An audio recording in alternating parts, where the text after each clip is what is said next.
Hi guys, I'm coming to you from the SMB classroom, our old haunt, and it's kind of lonely in here, but dark as usual.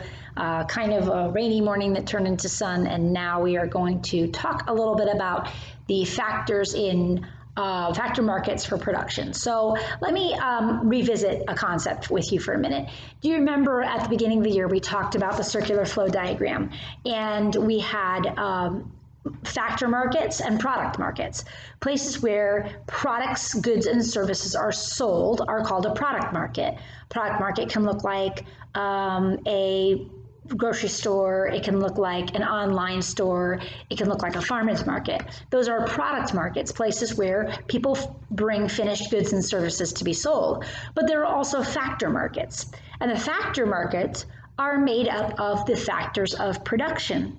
If you remember the factors of production, we talk about labor, we talk about land, we talk about capital, as in capital goods, the things that are used to produce other things. And then we can also talk about entrepreneurship or entrepreneurial capital. In other words, risk takers and their money, because the money of risk takers is also needed to make as a factor for business. So we're going to be looking at the factor side of the market now, okay? And we're going to talk about the factors of production.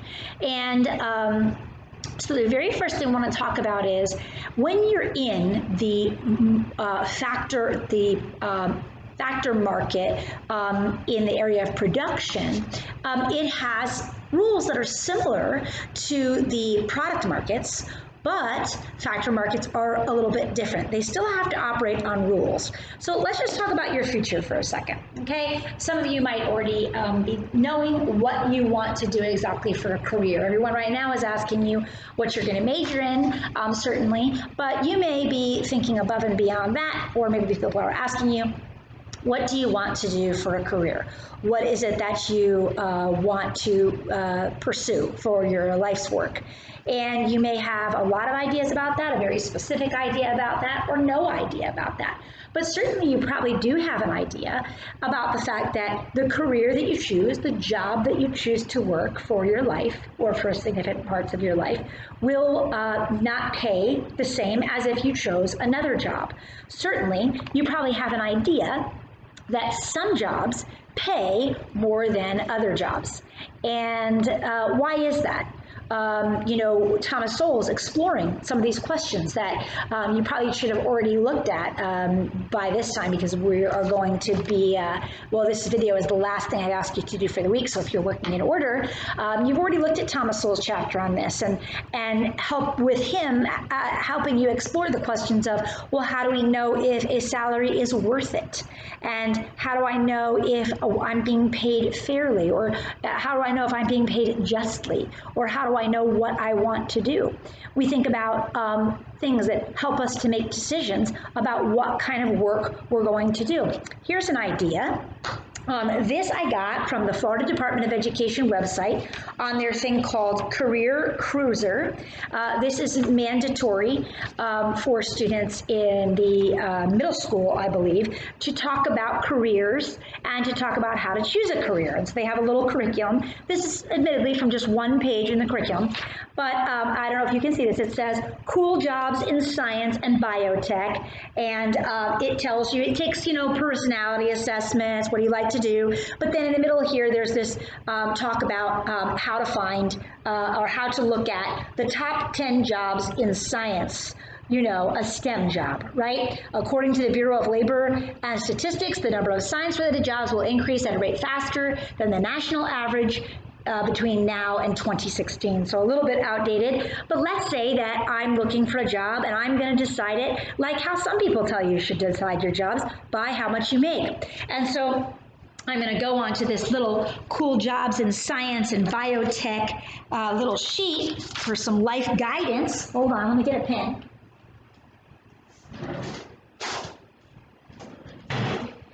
And I'm going to look down the little list of incomes, and when I get to the one that says $96,850 is the median annual salary information based on the Bureau of Labor Statistics data, wow, 96,850, that is almost making six figures right out of the gate.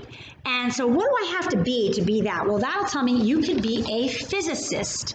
And my job description is study the composition of natural and synthetic material. Oh, I'm reading the wrong one. Sorry, study the properties of matter and motion depending on their specialization. This includes researching the universe's origin or developing new scientific tools. I'll be a physicist for $96,850 a year, and there's 1,100 of these jobs coming online in the future, or in our case, in the time capsule future. And so that's how I'm going to pick my job, right? There's some ideas out there that that's what we should do. Let students have a look at what makes the most money, and then put them on those paths. And while there's certainly nothing wrong with making money, and there's certainly nothing wrong with capitalism, there's certainly nothing wrong with pursuing a job that can support you and your family, I would think that if you're going to pick what to do with 85% of your week for the rest of your life, what you're going to get up to every morning for your whole working life, and what you're going to go to bed after a long day at work, thinking about and looking forward to the next morning, I would think that you might want to pick something that you feel that you are being guided to, that you feel has a significance for this world. And certainly being a physicist and studying the origins of the universe can certainly be that for people. So no knocking the physicist, but instead maybe the idea that we would just get a handy dandy career chart and look at what you make and then choose a job, that could lead to some very unhappy people. And so I'd encourage you, when you're thinking about work, because we're going to be talking a lot about work in the next couple of weeks, that you choose something that you have a passion for, that you choose something that God has given you a passion for, that you choose something that goes with the way that you're designed, and something that you think is valuable and meaningful, not just for your wallet, although that's a consideration, but for God's kingdom. And so physicists can certainly fall into that category, and so can teachers, and so can artists, and so can playwrights, and so can poets, and so can art history museum curators, and so can STEM people and coders and grocery store managers and all those things. But we want to ask, especially at this time in your life, seniors, God to guide you into what He might have you to do. And for you people from this particular generation, you may have a couple of career changes along the way. You may not stay with one company or in one area your whole life, but certainly you can find ways to contribute to the kingdom and to what God would have you do here for His glory and for others and for your family's livelihood. So when you think about going into a factor market, because that's what you're going to do in life, you're going to take your labor, your available hours, the physical that you have to bring to a task, the intellectual that you have to bring to a task, the emotional, the psychological energies that you have to bring to a task, and you're going to enter into a factor market. And so when you enter into a factor market, you probably expect a difference in what you should make. And let's just think about it a second. Sometimes we get this idea, well, I think that people should be paid according to their passion. And I think that if I'm very, very passionate about a particular thing, then that should be reflected in my salary. Well, let's just think for a second about if we would believe that about a product market. So let's take, for instance, this average Joe, and average Joe is offering you in a product market your average bar of soap, okay? So average Joe has got an average bar of soap, and he's offering this to you for sale. And so you need to ask yourself, well, as a demander, as a person who has demand for soap, what would you be willing to pay for a bar of soap? Well, if it's average soap with no special claims, no claims to make you suddenly younger or suddenly more attractive, but just average soap designed to make you clean. If you had bar of soap awareness, I actually don't have bar of soap awareness because I buy soap in bulk at Sam's, bar soaps like 36 in a package. Let me just put it up on the top of the bathroom cabinet. But I'm going to go out and I'm going to say that a bar of soap is $1.79. Okay, let's say your bar of like ivory type soap. Okay, let's just say that it's $1.79 for the sake of our example. I'm going to pull it a little closer so you can see. Okay, so we're looking at $1.79 for soap. Now, let's say that you go into a product market, and let's say that that product market is a farmer's market, or it's an arts festival, arts and crafts festival. And so you come across not regular Joe, but you come across Hippie Jane. Here is Hippie Jane right here. She's got her long hair down to her feet, and Hippie Jane makes soaps herself out of goat's milk and out of, bison milk and out of, llama milk. And she has special claims about her soaps, or they're very natural, or they're vegan. I guess then they wouldn't be made of all those animal milks.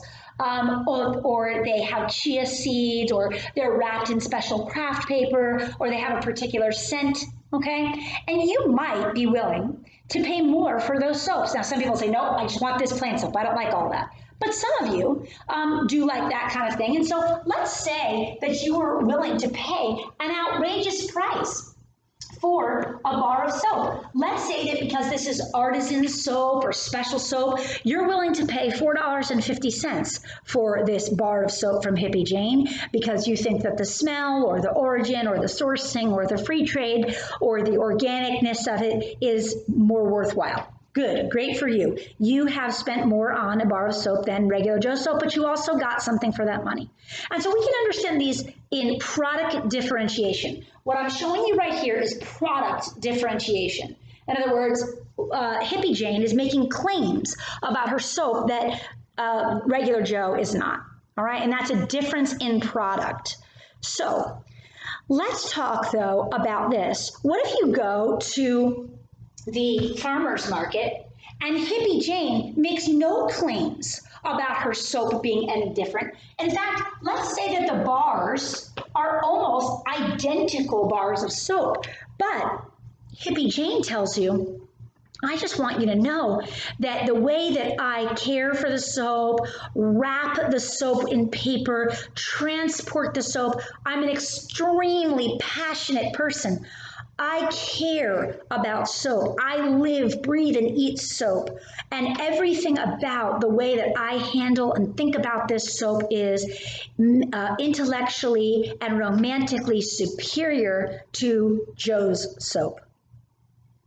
Are you willing to enter into a discussion about that with Hippie Jane? Would you pay $450 or $1,450 or $2,450 or $14,000 for that matter for her soap because she claimed some kind of particular passion, or she claimed that in some way, shape, or form she's morally superior or better or more deserving than Joe? I don't think so. What you're paying for in these markets, okay, is soap at the end of the day. You may buy in a little bit to Hippie Jane, or you might buy in a little bit to average Joe. Maybe you've gotten ticked at her during this illustration. You're like, I'm going to Joe just because he's regular. Well, either way, you're still buying soap, okay? You're not taking one of these people home with you, and you're in a product market. And we understand that in the product market, at some point it's soap. Even if you said, I'll pay $14.50 for a bar of soap, at some point you're dropping out of that market because you're like, look, at the end of the day, it is a disposable bar of soap that's going to get used up, and I don't have the budget to pay more than that. Well, the same thing is true in factor markets. When a firm, okay, a business, goes into the factor market and they're looking at the available laborers and the labor that they have to offer, to some extent, what they're there to do is get labor.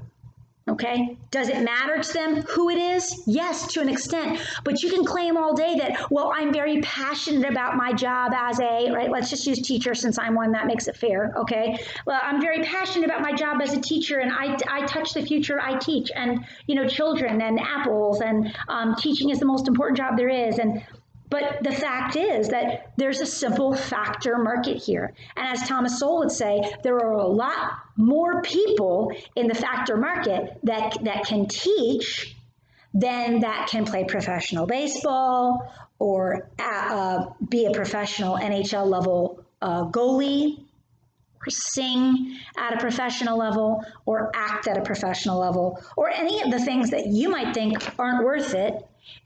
In a factor market, they are worth it because they are more rare skills. And there are actually many teachers within a factor market. So when we think about the factor market, we're going to know right away that pay is going to be different depending on what you do. But another thing that we have to understand about those factor markets is that in that factor market, okay, we're going to have, I'm going to write a little bigger so I can make sure you see, we're going to have labor, which is what we're talking about today. We're also going to have land, and we're also going to have capital. So we're going to have the laborers and what they bring to the marketplace. We're going to have land in a factor market, the places that you would rent or buy on which to have a business, and capital, the goods that you will need to run that business, whether that be scissors or computers or soap mills, okay? And so when we go into the factor markets, we understand that factor markets have their own set of rules, but these rules will look familiar to you, and they will be translatable from our earlier conversation. So let me see if I can get this so that you can see the screen well.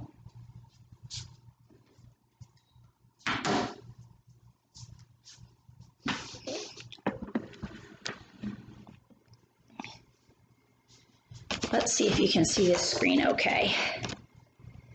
Let me turn off this other light.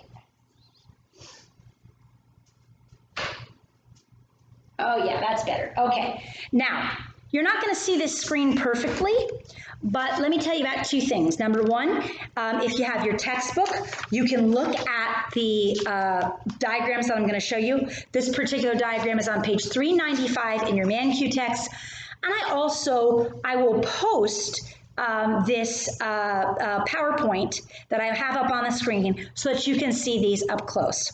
What is being shown here in this first graph is the versatility of supply and demand.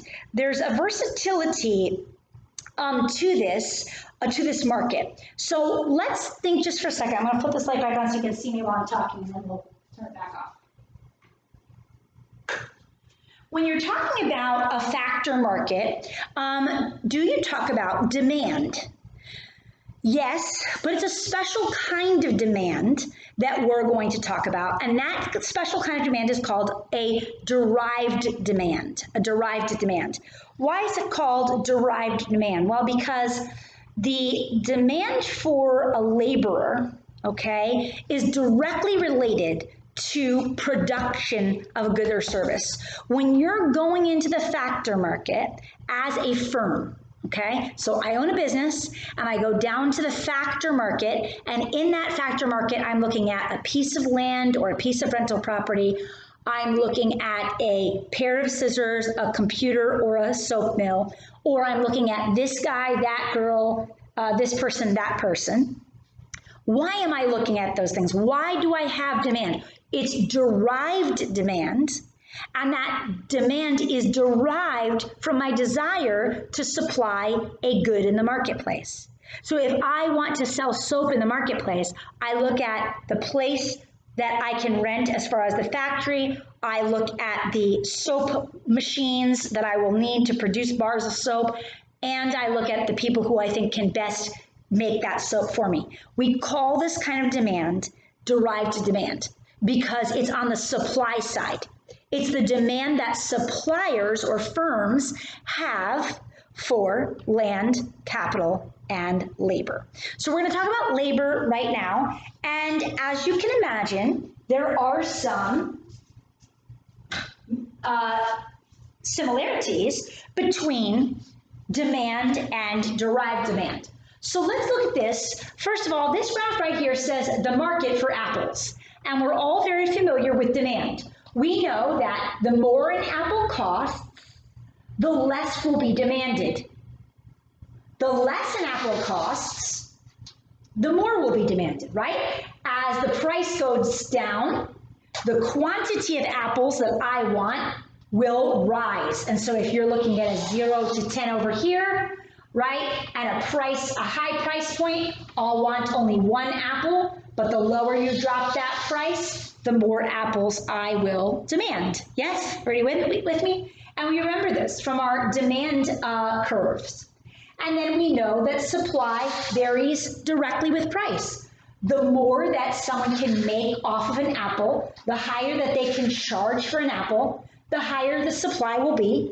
And we know that we reach an equilibrium point, market equilibrium, where we would say that supply and demand meet. And this is a great place for apples to be cleared out of the market. Simple, understandable. We're all aware of the idea of demand and supply for apples. So now let's take it over to a factor market. And this factor market is not for apples, but for apple pickers. Okay, so this says the market for apple pickers. On the factor market, we're going to put the quantity of apple pickers on the bottom. And guys, when I tell you to label your graphs on tests and quizzes, label your graphs on tests and quizzes, or else I'm going to mark them wrong. All right? So, bottom, I'm going to put my quantity of apple pickers. Are you guys drawing this in your notes? You need to draw this into your notes yourself. Okay, that's how you're going to learn it. Quantity of apple pickers, and up on the vertical, we're going to put the wages of apple pickers, and we're going to say that as the wages of an apple picker go down, the cheaper that I can hire an apple picker, the higher my demand will be. Now, hang on. Some of you already have your minds going off on a tangent, and you're thinking, no. The people will work more if you pay them more. The people will want, no. We're talking about factor markets. And who visits factor markets? Firms. Firms are there to hire labor. Okay? Households, they're there to sell their labor, yes. But right now, we're talking about the derived demand for a product. And so, we know that as the wages of apple pickers increase, it's going to be less of them hired. The cheaper their wages are, right? Here's a low wage, there'll be a higher demand for the apple picker. We also know that the apple pickers, who in this case are the suppliers, okay, they have something to say about what they work for. They're in the factor market as suppliers in this case. They supply their labor to firms. And so if you want to pay them very little, you're going to get very few people who want to pick apples for you. But boy, if you're willing to pay them a lot, there's an inverse relationship between you're willing to pay them a lot and them being willing to become an apple picker for you. And so we see that supply and demand remains and holds for us, and we understand that there's just certain things that are true in these factor markets. Now, let's operate on two assumptions. Whoops. Remember how at the very beginning of the year, one of Mankiw's 10 principles is that rational people think at the margin, okay? And we talked about how in economics, we have to assume that people act rationally, at least most of the time. I'm gonna try to write on the white so that you can see it okay. I think it might best show up here, okay? So when we're thinking about the factor market, I want you to think about two assumptions. I'll write nice and big here. We're going to make two assumptions about the firms that are coming to the factor market. Okay. Two assumptions about these firms. What is a safe assumption that we need to make about these firms, okay? And so the first assumption that we're going to make is that the firm is competitive. The firm is competitive. The very first thing that we want to make an assumption about is that this firm doesn't have some kind of secret hold over the society, okay? Now, in cases such as slavery, or in cases where there's a communist government that controls the people through fear and coercion, okay? That is not a competitive market. We are not talking about a situation where it's illegal not to work for company X, or you can be punished by the law not to work for company X. We're talking about in a competitive marketplace, meaning that your firm is subject to the same conditions as everybody else's firm. You are going to the factor market and you're there competing for labor to be supplied to you. And you offer to the suppliers, the laborers, the workers, you offer them wages at various levels, trying to get to a point where they'll say, yes, I'll come and work for you. And so the very first thing that we're going to decide is that a competitive firm does have to operate in the marketplace. So don't make any assumptions that, oh, corporations, they can get anybody to work for them that they want for any price. That's ridiculous, okay? It's just not true. It is not true that corporations can force people to work for them. It is not true that people are being forced to work for Amazon. They may not like their working conditions at Amazon. They may wish they had higher pay. They may wish not to work there anymore because of working conditions, and then they leave and don't come back. And that's actually happening to Amazon right now. You have some people who have fears about this virus, and so they're calling sick outs or not working. That's their choice. But that's exactly what we're talking about, that people have a choice. And so Amazon has to be competitive. And they said, well, Amazon is a giant corporation, so they can pay anything they don't have to pay anything. That is simply factually incorrect. It may have an advantage in a marketplace because it's a very big buyer of labor. And so they have an influence over price, but they are still competitive. They are still competitive. Listen, if Amazon wasn't competitive, it would be paying everyone 1 cent per hour. And it's not doing that. Okay, Amazon has to put into their ads what you can expect to make an hour. That's because they don't have a force of compulsion.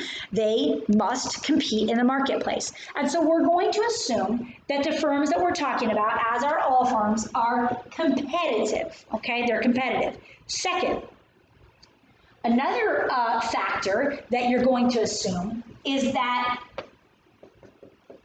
the firm is profit maximizing. What this means is that the firm wants to make money. Okay, we're going to make an assumption that the firm we're talking about that's going to the factor market doesn't have some kind of idea that, you know, the reason that I went into the apple orchard business is just because I wanted to just see people out there picking apples and paint pictures of them. And that's all I've ever wanted to do is just paint pictures of people picking apples. And now because I own an apple orchard, I can do that. And I can have 1,000 people out there picking apples, or one person, because that's what I want for my painting scene. No, we're going to assume something. Are you ready? If you haven't grown up in economics yet, it's time to do it right now. Are you ready? It's time to grow up and realize companies exist for profit maximization. They're there to make money. It doesn't mean they don't love apples. It doesn't mean they're not invested or passionate about apples, okay? But I don't care if it's Hippie Jane or regular Joe. They're there to sell you a bar of soap, and they're there to make money on it, okay? That is why they go into business. Otherwise, they could just produce soap at home and stack it up against their walls and look at it and smell it all day. They're there to make profit, okay? Does not mean it has to be greed, does not mean it has to be evil. They're there to make a profit. And by the way, if you're not a profit maximizing company, you don't care about making money, guess who's not going to have jobs? Any of the people that work for you, okay? Because you have to make a profit in order to pay your employees. Just ask a lot of companies out there right now that are no longer making a profit and really no longer making anything, and they're laying off workers, right? They're laying off workers to the tens of thousands. Disney furloughed 40,000 workers as of the 19th. Dick's Sporting Goods is furloughing another 40,000 workers. This is a very serious time. The reason why they're doing this is because they don't have the money to pay them, because they're not making any money. And when you don't maximize profit, and that's not this business's fault, they've been closed down by a source of authority. But when you don't make money, you don't have the money to pay, and it has real world effects, not just on some big, bad, giant corporation, but the people who work there. Because guess what a corporation is? It's a group of people. Okay, go look up the definition legally. Okay, so we're going to talk about those two things, right? These assumptions. Markets are competitive. Firms are competitive and firms are profit maximizing. They're there to make money. They don't go into business just because, oh, well, I really want to hire. If you're not profit maximizing, you cannot hire the labor that you want. Listen, think about groups like Trades of Hope. Some of you might have been involved or invited to a Trades of Hope party or something similar, where the point is to hire women overseas that are craft workers or have have something to offer as far as a skill set, and in a sense of missionally or what's the word I want? Charitably, a company goes overseas, like a Trades of Hope, and they find these women in this way. You work for us and you make us jewelry, and we'll sell your product in catalogs in the United States, and we'll have parties and we'll sell this product and we'll give you the profits of your labors, and you can make more than you would if you, well, guess what? Trades of Hope has to make money. Trades of Hope has to make money. If they don't make money, and if there are people who are holding these Trades of Hope parties don't make money, then no parties will be had, and none of the women overseas will be making any work. So even these companies that have an arm, why am I losing that word that I want? Philanthropical, thank you, philanthropic arm to them, right? Like Tom's, remember the shoes, if you buy a pair, you get a pair. There's all the sock companies. These companies are always coming on Shark Tank, you know, every time you buy this, we donate to veterans. Every time you buy this, we donate to, right? Those are philanthropic goals, but the companies are still there to make money. And when they're pitching to investors, they're pitching that their business will make money. That's the very first thing they come out with. When they say, I'm asking for investment of blank, right, for blank of my company, equity, they're saying, I'm going to make a profit. I'm profit maximizing. That's why you should invest in my business. And then they come out with the philanthropic aims, which those are great. And there's nothing wrong with. That's what we just talked about at the beginning of the class. Having a career that you feel passionate about, or that you believe brings good things to the world, and that you believe best mirrors how God would have our creation to function. Okay? But you can't run a business and pay people, hire people, sell to people, give extra away to people if the business is closed. All right? So, firms are both competitive and profit maximizing. So now let's get to some interesting stuff here. If a firm is competitive and wants to be profit maximizing, has to abide by certain rules. So let's take a look at this graph.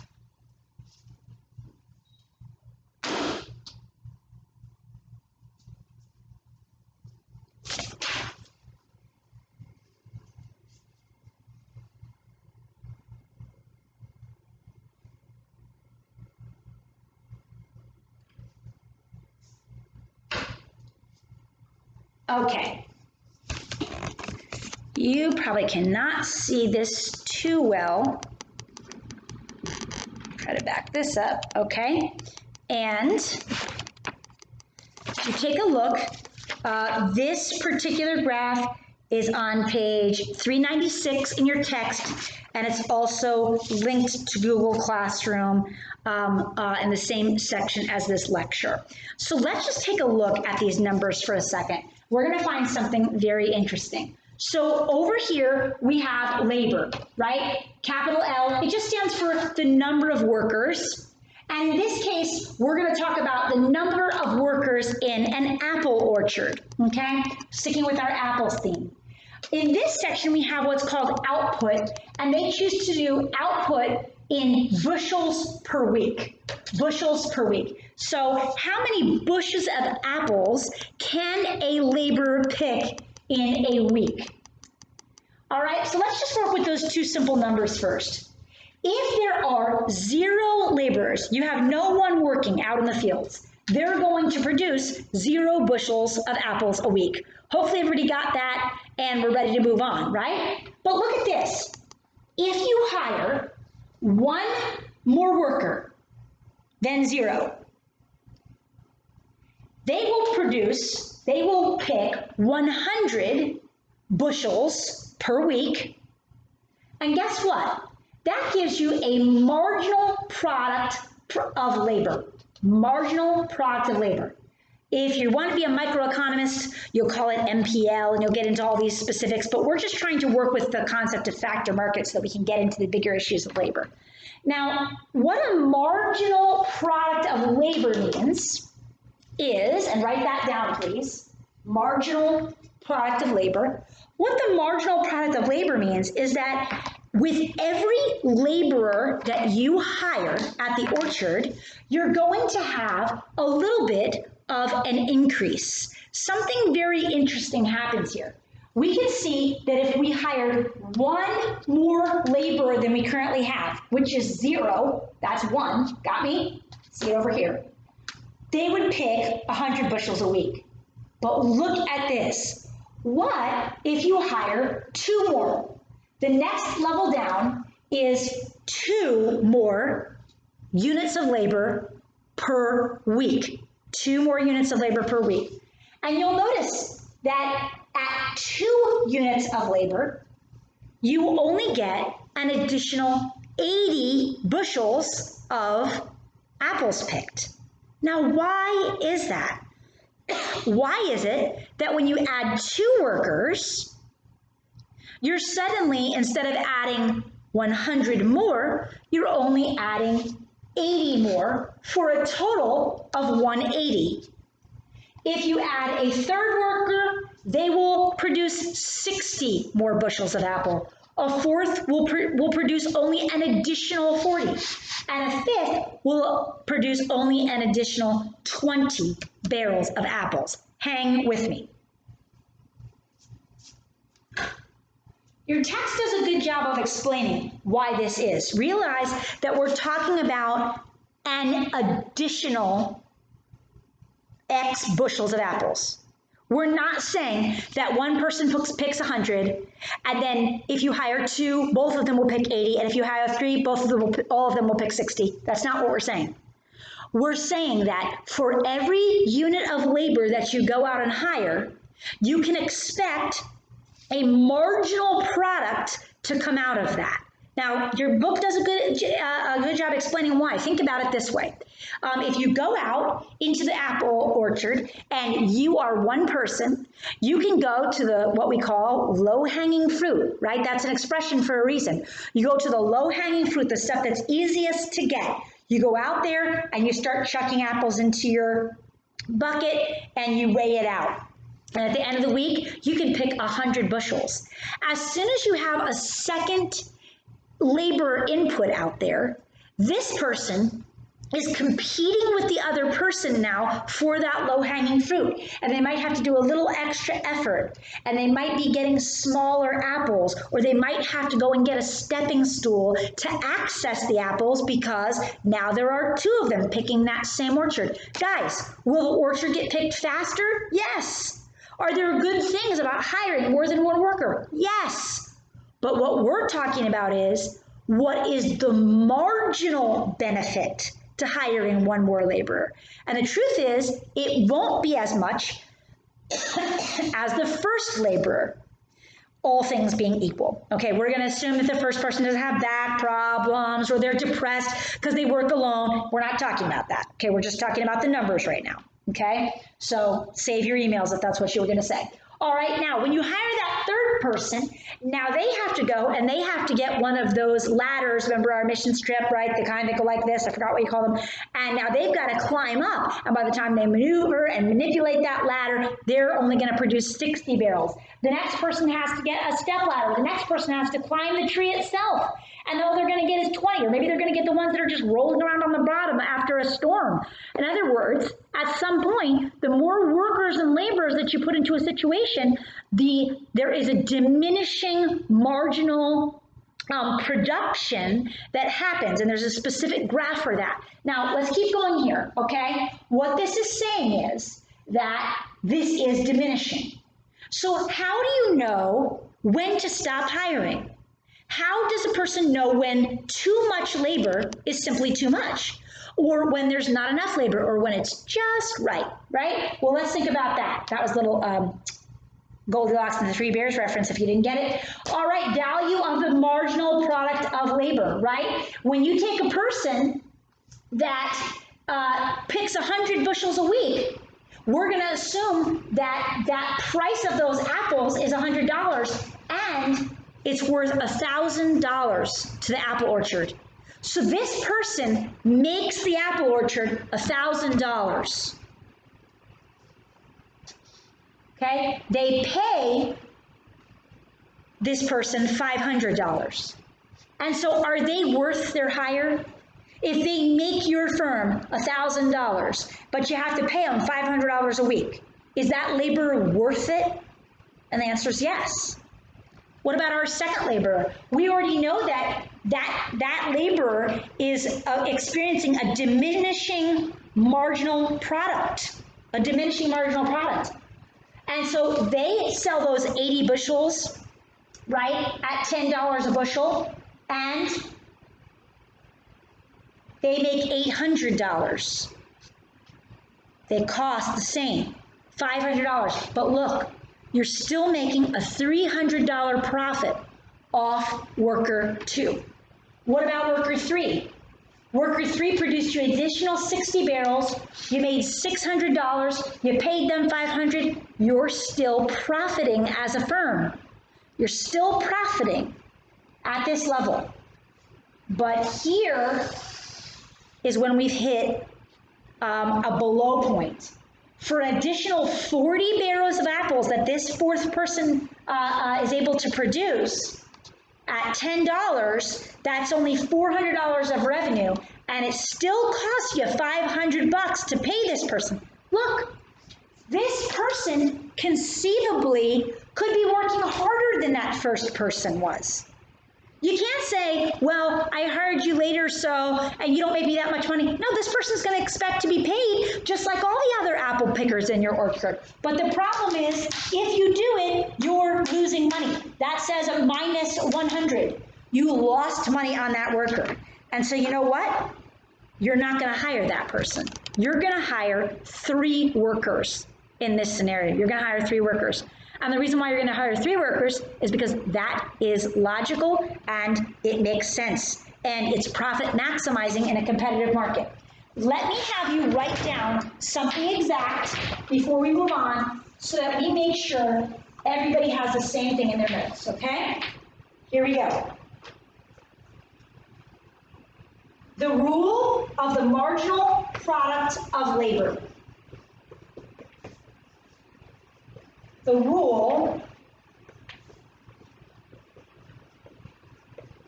of the marginal product of labor, okay, is there is a diminishing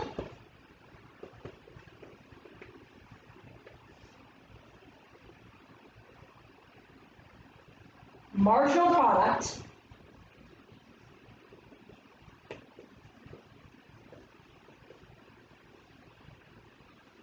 where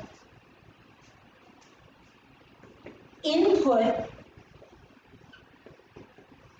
declines as quantity increases. sorry, I didn't mean to put input, output. Output declines as quantity increases. In other words, when you have an increased quantity of laborers, it can cause you an output decline.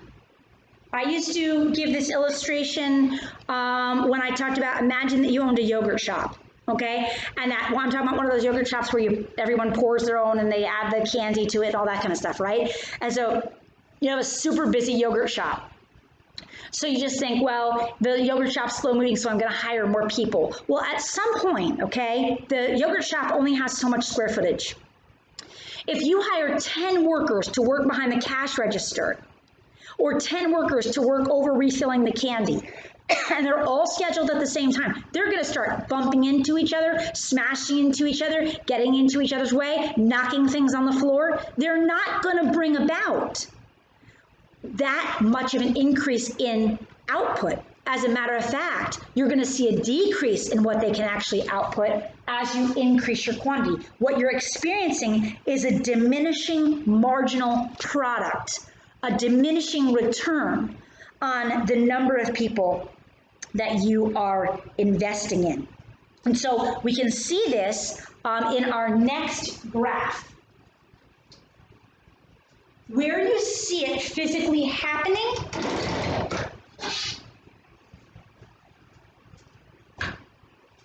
is where, hold on. Okay, good. Is where the curve starts to flatten. So when I hire my first worker, I see a sharp increase in output. And when I hire my second worker, who gets me to 180 bushels of apples in a week, I'm still seeing an increase. And when I hire my third worker, who gives me that additional 60 bushels, I'm still increasing, but you can see that it's not as sharp of an angle as my first hire. But here is where we're going to start to flatten. Okay? We're going to start to flatten the curve, right? And when you start to see the curve flattening, you know that you are looking at the production function curve and that you are seeing a diminishing marginal product. When that curve starts to flatten, the flatter it gets, the less you're getting for your money. And it's telling you, don't do this. It's not worth what you have to pay those two workers. And this is how businesses can make a good determination of just that issue.